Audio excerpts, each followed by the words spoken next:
गांव की धरती पर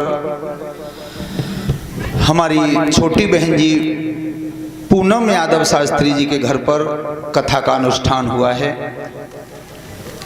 ऐसा हमारे विद्वानों का मत है कि पूर्वजों के जब अच्छे कर्म उदय होकर के आते हैं तब श्रीमद् भागवत कथा करवाने का, सुनने का मौका मिलता है। तो हेलो,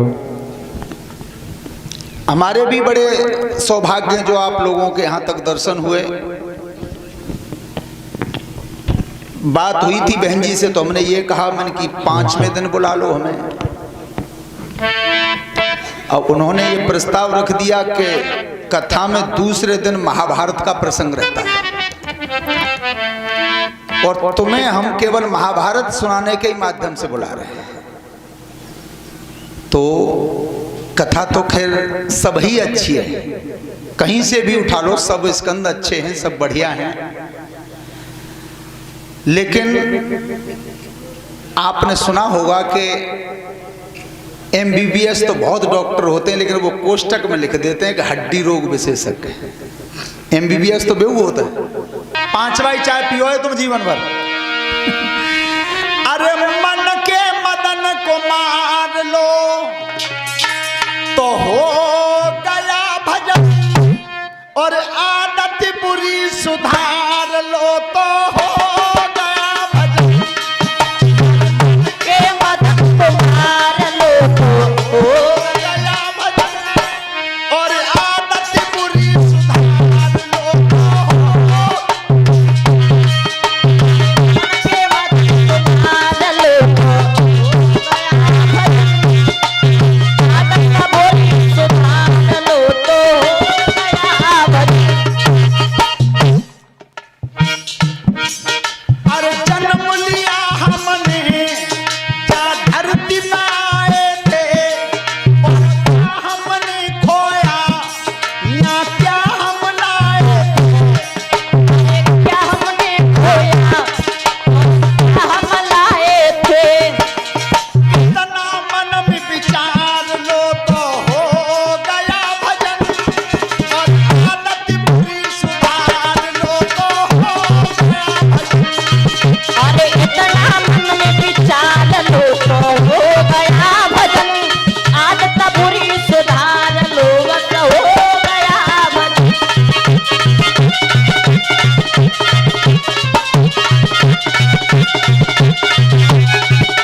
सबसे पहला भजन है, अगर तुम्हारे अंदर कोई बुरी बात है, अपने अंदर की बुरी आदतों को सुधार लो, ये सबसे बढ़िया भजन हो जाएगा।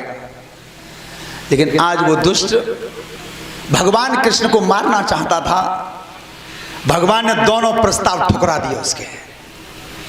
आसन पर बैठे नहीं और भोजन को घर आए नहीं। अब शंका विदुर जी को अगर मैं जहां आ रहे हूं मैं आला, सो दोनों प्राणी भजन करने बैठे हैं। ऐसा भजन किया था उस दिन विदुर जी ने जो सतयुग से लेकर के कलयुग तक आज तक किसी ने किया ही नहीं, किसी ने नहीं किया। लेकिन ध्यान रखना, अंदर प्रेम हो और मुंह पे करुई जवान हो तो जवाब तो आत्मा देती है ना भीतर से।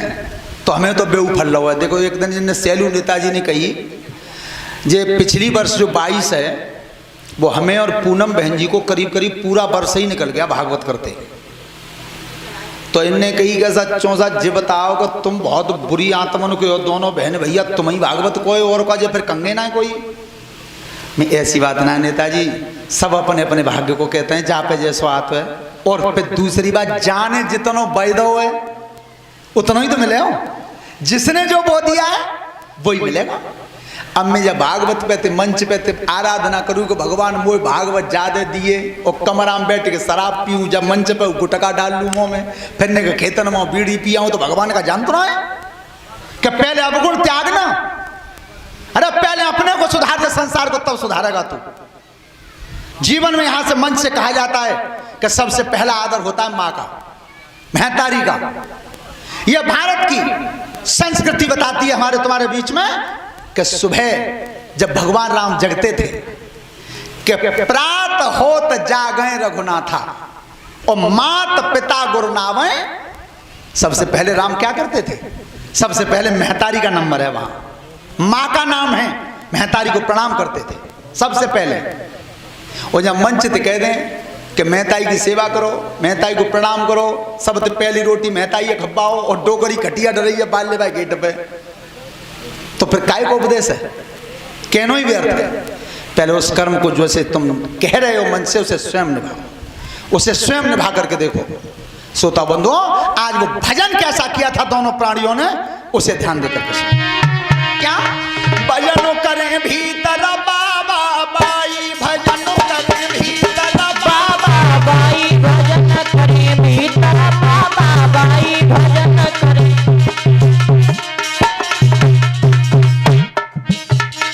आसन डारी लाए आंगन में,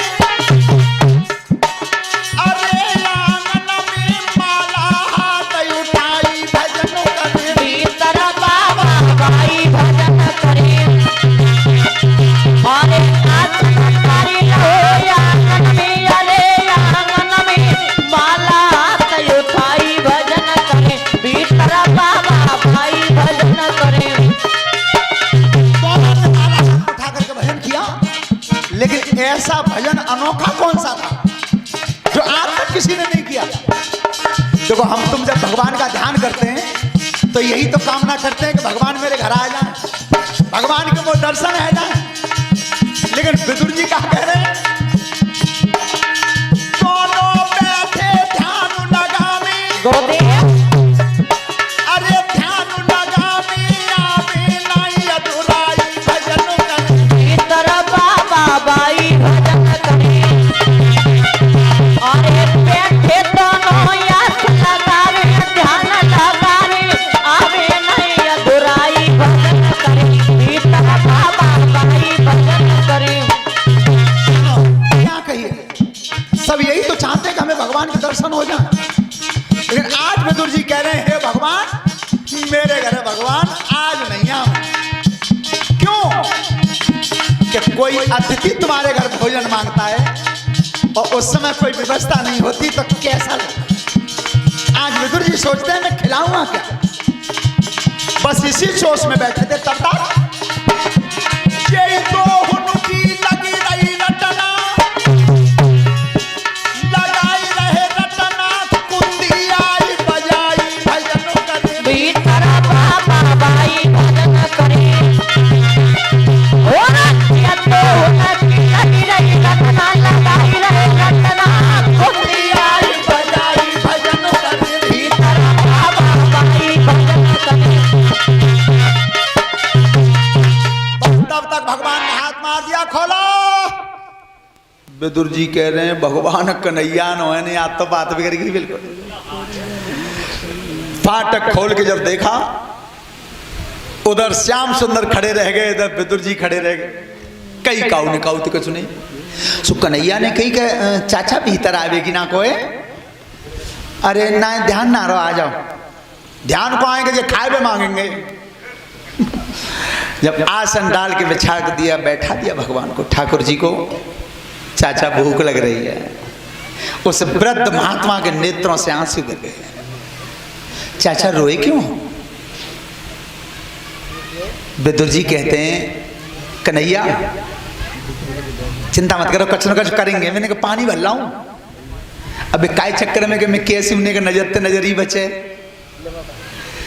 भगवान के लिए विदुर जी पानी लेने गए और देखो बेऊ का झूठ बोल रही है। लला कन्हैया बैठ जाओ, वे कछ न कछ बजाते त्याता लांगे का जब है ही ना है तो। फिर दूसरी बात कही, श्याम सुंदर तुम्हें ज्यादा भूख लग रही हो तो थोड़ी देर केला तो धरे ने खाओगे? वो सत्यता जी है कि वो केला ही है और कुछ है ही ना है। भगवान कह रहे हैं लाओ भाई ले आओ। तो विदुर की घरवाली ने सुतपा ने आज वो केला को छील के, देखिए भगवान चाहता क्या है। अगर वो सामग्री को ज्यादा चाहे तो बड़े बड़े सेटन के गोदाम भर रहे हैं, ताई में बैठ जावे। अगर वो गंगा जी के नहाने से तारण कर सकता हो तो सबसे पहले तो गंगा जी बेतज जाएंगे, जो हजारों मेड़ों का तुम पहले डरे देर रात भाई में। इसे नहीं चाहता। वो चाहता क्या है? वो सबरी के झूठे बेर खा सकता है बेचारा। और आज सुतपा बैठी हैं, आंखें ते आंखें मिल गई, भगवान के रूप को देखकर इतनी मोहित हो गई कि केला को छील के वो छिलका मुंह में दे दिया और गूदा फेंक दिया। बताओ, एक बार नहीं कई बार छिलका को छील छील के भगवान को खिलाती नहीं, और मेरा ठाकुर जी खाता रहा, खाते रहे भगवान। और तब विदुर जी लौटे पानी ले गए। उनका क्या कर रही हूं? चाचा तुम्हें ना मालूम। कन्हैया कह रहे हैं जब बिल्कुल सही कर रही हैं, जे जो कर रही है मैं ताई को तो भूखो हूं। ध्यान रखना, भगवान रोटी नहीं खाता, वो किसी भोजन का भूखा नहीं है, वो अगर भूखा है तो भाव का भूखा और प्यार का भूखा है। सो गए। सवेरा जब हुआ तब दुर्योधन से कही कि दुर्योधन राजगद्दी का बंटवारा कर दीजिए, अन्यथा इतना बड़ा महान संग्राम होगा न अब तक हुआ न कभी होगा। दुर्योधन ने जी बताओ, राजगद्दी को बंटवारा हो गए हम में और लड़ाई हो गई तो हम में, पर तुम पाठ कैसे बजाते हो? जवानों को आदेश कर दिया पहले नहीं बांध लो, कन्हैया को बांधने के लिए हुक्म दे दिया। सब जितने भी विद्वान बैठे थे उनकी, पागल तू जानता नहीं है कि ये दूत बन के आए हैं, तो दूत को कभी बांधा नहीं जाता। और ये आज भी नियम है, प्रत्येक देश का राजदूत हर देश में रहता है, लेकिन वहां कितनी लड़ाई आमने सामने तो है जावे, लेकिन राजदूत को कोई नहीं मानता। लेकिन वो दुष्ट माना नहीं, जैसे जवान उठे उसी समय भगवान ने विराट रूप दिखाया है। उस रूप को गंगा पुत्र भीष्म, द्रोणाचार्य, कृपाचार्य यही महान पुरुष देख पाए, और उनकी तो आंखें ही बंद है। जब वो रूप समेटा तब कही दुर्योधन अब तैयारी करना, अब युद्ध होगा, बिना युद्ध के बंटवारा नहीं होगा। भगवान जब चले गए उस समय युद्ध की तैयारी हुई, तो वो जगह कौन सी चुनी गई थी महाभारत के युद्ध के लिए? वो कुरुक्षेत्र का मैदान है। इस कुरुक्षेत्र के मैदान में लड़ाई का कारण क्या था?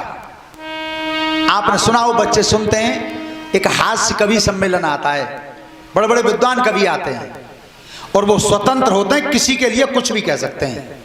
कवि बिल्कुल स्वतंत्र होता है, चाहे प्रधानमंत्री को कह दे चाहे राष्ट्रपति को कह दे। तो उसमें एक हास्य कवि हैं हरियाणा के, उन्होंने कहा है, अरुण जैमिनी नाम है उनका, उन्होंने अपने उसमें हास्य कवि सम्मेलन में कहा है कि हमारे संग तो भगवान ने पक्षपात करो। किसी ने पूछा क्यों? कि उत्तर प्रदेश में बजाई बंसी और हरियाणा में बजाओ बांसो। लड़ाई को ने हमारी ना मिली जगह, पर ध्यान रखना वो जगह क्यों मिली? ये कुरुक्षेत्र का जो मैदान है, ये राजा कुरु की धरती है। महाराज कुरु हुए थे इस वंश के राजा, तो वो अपने हाथों से हल चलाते थे। और कितना हल चलाते थे पता है किसी को? जहां जैत खंभ गाड़ा गया था बीच में 40 मील वर्गाकार, किसी भी तरफ चले जाओ 40 मील, इतनी धरती को राजा ने अपने हाथों से जोत दिया था हल से। आज काऊ में दम है तो कोई 2 बीघा खेत जोते कट्ठे आते हैं। विचार करो क्षमता कितनी कम भई है। आज तो ऐसे ऐसे जवान हैं, कच मत पूछो। हमारे शास्त्री मंडल में 500 मीटर अगर जगह हुए और तुमने जी कह दी कि ललाने के जल्दी चले जाइयो, पान उड़ाते आइयो लौट के, तो फिर पट्टा कुनाए जाते हैं कि इतनी दूर को जावे, वो को लौट के आवे पैदल। विचार करना कैसे कैसे जवान जा धरती पे है गई पैदा। महाभारत की खुदाई हुई थी इस कुरुक्षेत्र की, थोड़े दिन पहले 9-10 वर्ष हो गए। तो उसमें कुरुक्षेत्र की खुदाई में एक हड्डी की पांजर निकली थी किसी जवान की, ताकि 25 फुट लंबाई थी, 25 फुट। विचार करो 25 फुट जब वो लंबे होंगे तो 10 फुट चौड़े होंगे, और जाखन वे जवान चलते होंगे तो कैसे लगते होंगे?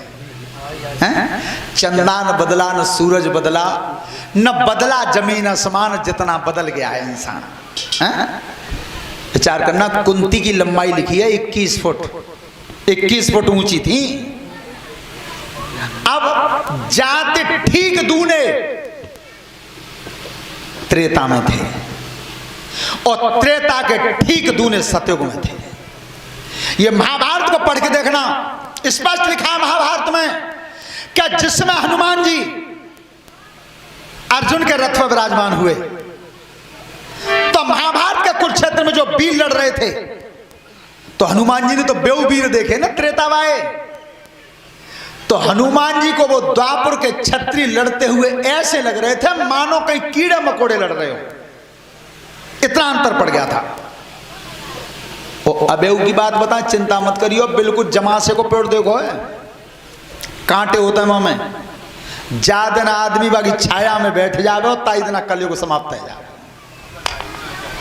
अब तो रहे ना महाराज जी, सही कहिए, होना रहे हैं। सोता बंधु उस समय कुरुक्षेत्र का मैदान इसलिए चुना गया कि राजा कुरु ने तपस्या की थी यहाँ, और उस समय देवताओं ने वरदान दिया था, देवताओं ने राजा कुरु को वरदान दिया था कि जिस धरती पर तुमने हल चलाया है, एक दिन इस धरती पर महान संग्राम होगा। कब? तब न वे लड़वैया है, न हाथी है, न घोड़ा है, न रथ है।